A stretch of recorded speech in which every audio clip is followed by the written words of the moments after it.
Police safe ആവാൻ വേണ്ടി. അപ്പൊ ഹണി റോസ് ആദ്യം എനിക്കെതിരെ ചോക്കുന്നു, പോലീസ് പരാതി കൊടുത്തു, പോലീസ് കേസെടുത്തില്ല. രണ്ടാമത് പോയപ്പോൾ നിയമോപദേശം തേടി, അപ്പോഴും കേസെടുത്തില്ല. ഹണി റോസ് വീണ്ടും വന്ന് അതേ പരാതി കൊടുത്തപ്പോൾ എനിക്കെതിരെ കേസെടുത്തു. കാര്യം പോലീസുകാരുടെ ഇടയിലെ സംസാരം എന്താ അറിയാമോ? ആ രാഹുൽ ഈശ്വറിനെതിരെ ഹണി റോസ് പരാതിയായിട്ട് വന്നിട്ടുണ്ട്, തൊല്ലയാണ്, നമുക്ക് കേസ് എടുത്ത് കൊടുത്തേക്കാം, വേണമെങ്കിൽ അവൻ കോടതി പോയി ജാമ്യം നേടട്ടെ.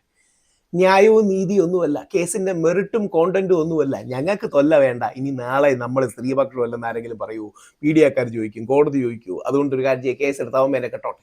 ഇതാണ് എക്സാക്ട് മനസ്ഥിതി, ഇതാണ് എക്സാക്ട് കോൺവെർസേഷൻ. ഒരു പോലീസുകാരൻ, അതായത് ഇപ്പം SP താഴെയുള്ളവരോട് പറയുന്ന എക്സാക്ട് കോൺവെർസേഷൻ. ഒരു കാര്യം ചെയ്യും, നമ്മൾ സ്ത്രീപക്ഷമാണെന്ന് കാണിക്കാൻ കടുപ്പിച്ച് ജാമ്യമില്ലാത്ത ഉപ്രകാരം എടുത്തു. സാറേ, ആ കുട്ടി ഡിഫമേഷനാണ് കൊടുത്തിരിക്കുന്നത്. IT ആക്ട് എടുത്തിരിക്കുന്നത്. നമ്മളെ മീഡിയക്കാരുടെയും കുറ്റമൊന്നും പറയണ്ട, നമ്മൾ സ്ത്രീപക്ഷമല്ലെന്ന് പറയണ്ട. ഇനി ഡിഫമേഷൻ കൊടുത്തിട്ട് പോലും പോലീസ് എടുത്തിരിക്കുന്ന IT ആക്ടാണ് 67. കാര്യം എന്നാലല്ലേ ഗുമ്മുള്ളൂ, എന്നാലല്ലേ ജാമ്യമില്ലാത്ത വകുപ്പ് പ്രകാരം കേസ് വന്നു എന്ന് പോലീസിന് പറയാൻ ഒരു ഗും കിട്ടൂ. എന്തൊരു ലോകമാണ്. ആണുങ്ങൾക്ക് നീതി വേണ്ടേ? എന്തിനാണ് പിന്നെ പോലീസും കോടതി?